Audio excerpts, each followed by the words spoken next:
Hello guys, कल हम लोगों ने देखा था अमीर खुसरो जी का जो दोहा है उसके बारे में हम लोगों ने पढ़ा था और उसकी व्याख्या भी हम लोगों ने देखा था। तो आज हम पढ़ेंगे भक्तिकालीन कवि कबीरदास जी के जो गुरुदेव को अंग है उसकी व्याख्या हम लोग देखेंगे। तो आइए देखते हैं, जिसमें पहला है सतगुरु सावन को सगा सोधी सई न दाती हरजी सावन को हितु हरजन सई न जाति। तो हम इसकी संदर्भ देखेंगे। इसमें उपर्युक्त दोहा निर्गुण भक्ति धारा के अंतर्गत ज्ञानाश्रयी शाखा के प्रतिनिधि कवि कबीरदास विरचित गुरुदेव को अंग से उद्घृत है। तो प्रसंग में हम देखेंगे, यहाँ गुरु को सबसे सगा बताते हुए कवि कह रहा है। मतलब इस दोहे में कबीरदास जी ने गुरु को सगा माना है।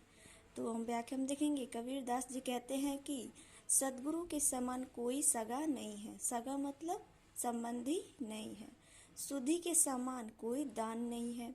हरिजन अर्थात भगवान के समान कोई हितकारी नहीं है और हरि सेवक के समान दूसरी कोई जाति नहीं है।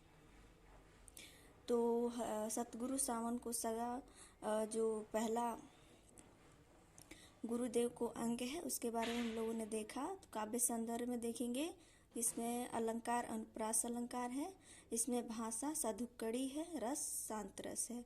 अनुप्रास अलंकार इस वजह से है, इसमें देखेंगे कि सतगुरु सावन को सगा सोधी सई न दाती। इसमें स शब्द की मतलब आवृत्ति होने पर यहाँ पे अनुप्रास अलंकार है। हम अगला व्याख्या देखेंगे। इसमें दूसरा है, पीछो लगा जाय था लोक वेद के साधी आ गए थे सतगुरु मिल्या दीपक दिया हाथी। तो संदर्भ पूर्वत रहेगा और जिसमें प्रसंग है, प्रस्तुत दोहे में कवि गुरु की महत्ता का प्रतिपादन करते हुए कह रहा है। व्याख्या में कवि कहता है कि मैं अज्ञान रूपी अंधकार में भटकता हुआ लोक और वेदों ने सत्य का अन्वेषण कर रहा था। इस प्रकार मुझे भटकता हुआ देखकर मेरे सच्चे गुरु ने मेरे हाथ में ज्ञान रूपी दीपक दे दिया, जिससे मैं सहज ही सत्य की देख पाने में समर्थ हो सका। तो पीछा लगा जाय था गुरुदेव को अंग, जिसमें दूसरा व्याख्या था।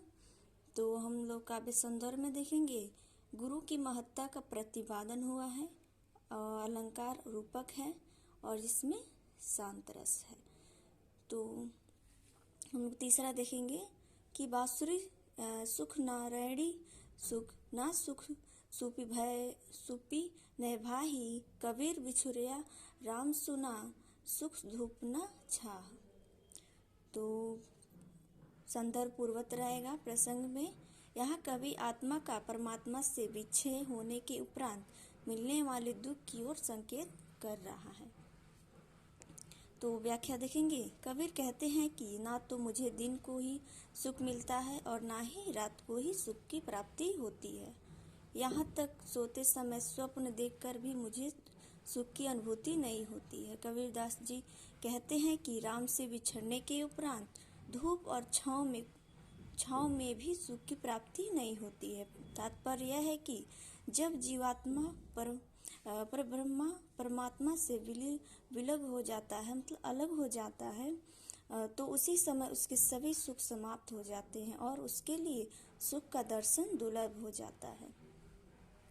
इसमें कबीरदास जी कह रहे हैं कि जब परमात्मा से विच्छेद हो जाता है, अर्थात जब परमात्मा से हम अलग हो जाते हैं, उसमें हमें किस प्रकार का कष्ट होता है, उसी के बारे में कबीरदास जी बता रहे हैं।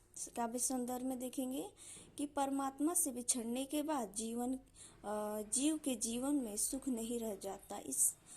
यह इस बात का संकेत है। अलंकार में इसमें भी अनुप्रास अलंकार है, भाषा साधुकड़ी है। तीसरा हम देखेंगे कि यहु तन जालौ मसी करू जीव धुआं जाय रसविनी मति वै राम दया करें वर्षी बुझावे अग्नि। संदर्भ पूर्वत रहेगा। प्रसंग में देखेंगे यह जीवात्मा से परमात्मा से मिलने की तीव्र उत्कंठा को व्यक्त करते हुए कवि कह रहा है। उसमें हमने देखा था कि जब परमात्मा से विच्छेद होता है तो कैसा दुख होता है, और इसमें मिलन परमात्मा से मिलने की उत्कंठा उत्पन्न हुई है। व्याख्या में देखेंगे कबीर दास जी कहते हैं कि हे ईश्वर, तुम्हारी विरह अग्नि सही नहीं जाती। मन करता है कि इस शरीर को जलाकर उसकी भस्म से स्याही बना लूं और मासिक की हड्डी से लिखनी तैयार करूं। इस स्याही और लेखनी से श्री राम नाम लिख लिख कर प्रेम संदेश भेजती रहूं। तो इसमें हम लोगों ने देखा कि जीवात्मा से परमात्मा के जो मिलन है, उसकी उत्कंठा, उसकी जो लालसा है, इसके बारे में हम लोगों ने देखा। काव्य सौंदर्य में देखेंगे कि जीवात्मा की विरह वेदना की अभिव्यक्ति अलंकार में जीवात्मा की विरह वेदना की अभिव्यक्ति होती है। अलंकार में देखेंगे पुनरुक्ति प्रकाशा होता है और भाषा सदुक्कड़ी। तो